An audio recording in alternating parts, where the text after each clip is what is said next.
For anyone who has studied Psychology 101 at university, or has had any connection to psychology, this photo will look very familiar.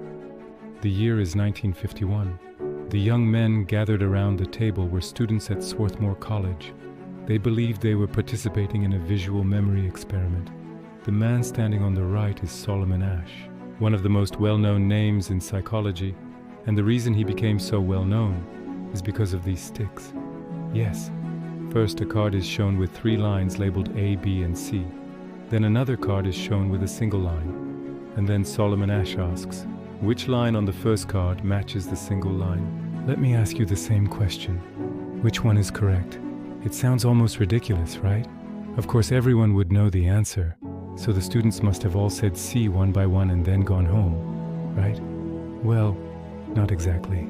From these simple sticks, Solomon Asch uncovered a massive social lesson, because the real mechanism at work was not about the sticks at all. It was something deeply embedded within us. So let's see, if you had been there, which line would you really choose? Before that, I want you to define yourself. In a group setting, how do you see yourself?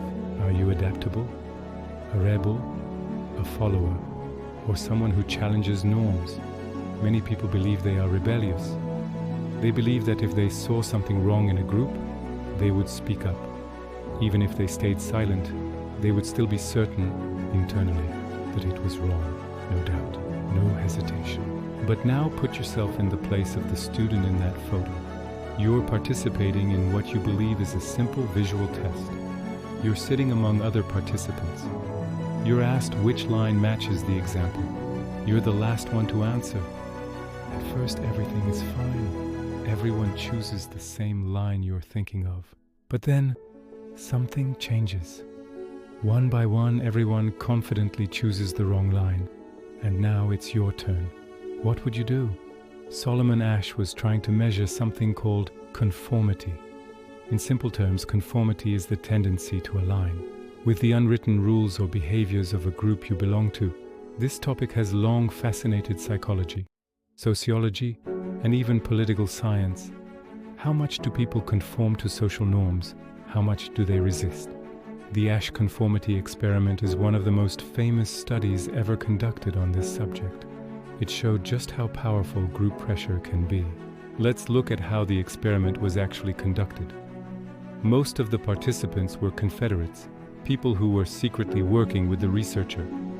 Only one person in each group was the real participant, completely unaware of what was happening. The Confederates were instructed in advance on exactly how to behave. In each session, the real participant was placed in a room with a new group of Confederates. He was told he was taking part in a visual perception test. As mentioned earlier, participants were shown 1 line on one card and 3 lines on another card. They had to state out loud which line matched the original. There were 18 trials in total. In 12 of those trials, called critical trials, the Confederates deliberately gave the wrong answer.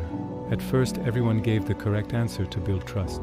Then gradually, they began giving the same incorrect answer. The task itself was extremely simple. In fact, Asch conducted a control experiment where participants wrote their answers privately, without hearing others. The result? About 99% correct. There was nothing difficult about the task. And yet, in the actual experiment, something strange happened. 75% of participants conformed at least once. 75%. In such a simple task, people chose to abandon their own judgment and follow the group. Why? One major factor was group size. When there was only one Confederate, the participant was not affected.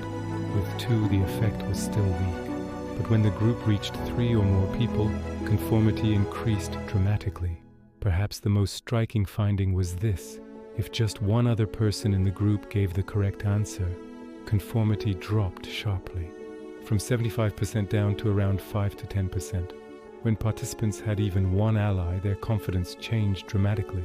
In interviews afterward, many said having just one person who agreed with them made them feel much more comfortable resisting the group. When asked why they conformed, the most common responses were, "I knew the group was wrong, but I didn't want to embarrass myself." Some even said, I thought maybe I was the one who was mistaken. If that many people chose that answer, I must be wrong. So what does this tell us? People conform because they fear rejection. But even more importantly, they assume the group must be more knowledgeable or more rational, and this becomes far more powerful in real life. If people conform in such a simple situation, imagine how this plays out in daily life, in relationships, education, society, even politics. When decisions become more complex, we are even more likely to believe the group knows better. If the group appears to have higher status, we question them less. We've seen similar effects in what is known as the Kitty Genovese case, often linked to the bystander effect. When alone, people are more likely to help someone in need. But as the number of bystanders increases, individuals assume someone else will act, or that others know something they don't. Now think about modern life, especially social media platforms like Twitter. When you look up information, you don't just see the news, you see thousands of comments, and when thousands of people appear to be saying the same thing, your perception can shift completely. You begin to doubt yourself. Sometimes those thousands of accounts may even be coordinated, and without realizing it, you may become influenced, either to avoid exclusion or because you believe the group is more competent. At times, you may even become a victim of social engineering. But across all these studies, one element consistently makes a difference: a single dissenting voice. One person willing to speak up. One person willing to say, wait a minute, something isn't right. When everyone moves in the wrong direction, it takes just one person swimming against the current to change everything.